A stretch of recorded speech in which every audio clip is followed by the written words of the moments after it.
Tonight, the trouble is piling up for President Trump's nominee for Secretary of Veteran Affairs. Yeah, the White House is putting on a full court defense of Dr. Ronnie Jackson, but it might be too little too late.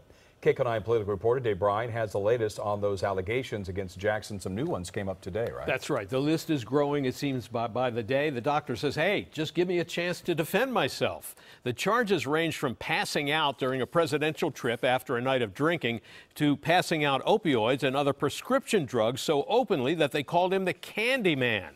And it has touched off an intense back-and-forth political battle between the White House and some Democrats on the Veterans Affairs Committee.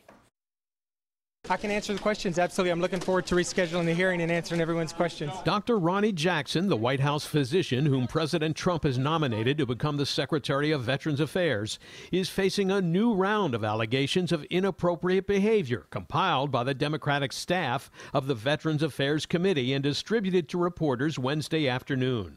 Included in the two-page documents are alleged examples of Jackson creating a hostile work environment, accusations of excessive drinking, including where he allegedly wrecked a vehicle.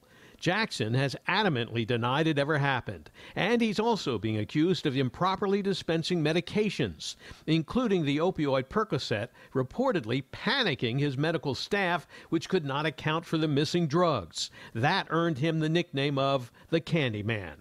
According to the ranking Democrat on the Senate Veterans Affairs Committee, Senator John Tester. They're very serious accusations, whether it's a prescription drug handing out like it was candy, or whether it's intoxication, or whether it's toxic work environment. But the White House is pushing hard in support of Jackson, charging that the allegations are unfounded, and Dr. Jackson is closely scrutinized as the White House physician. Every year they come in and they do a review of the White House physician's office on things like prescriptions, and every year they've said that he's totally in compliance with what he's been prescribing. Senator Tester charges it would be irresponsible to ignore the allegations and pretend that everything's just being done by the book. We've got military people that came to me and said, we've got a problem here, and we have to follow up on that as a Senate. The Democratic staff says the document they handed out includes information from more than 20 current and former colleagues of Dr. Jackson, some of whom are still in the military.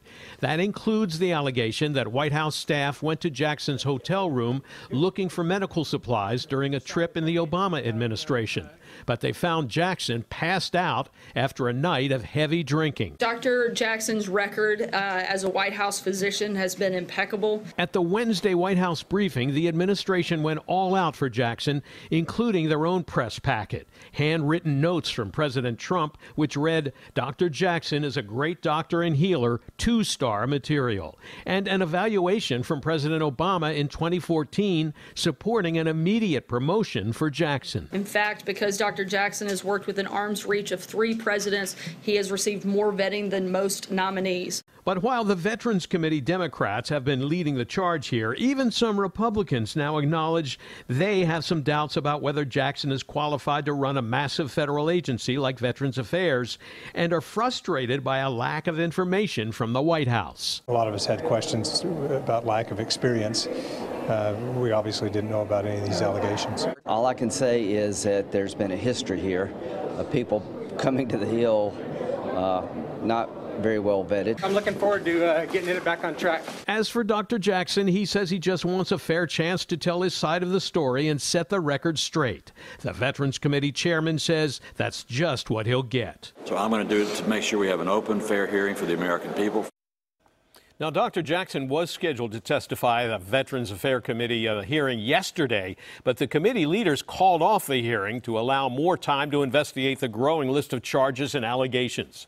As you heard the committee chairman say today, there will be a hearing so that Jackson can answer the questions and defend himself, but as of tonight, no date has been set for that hearing. Jeff, back to you.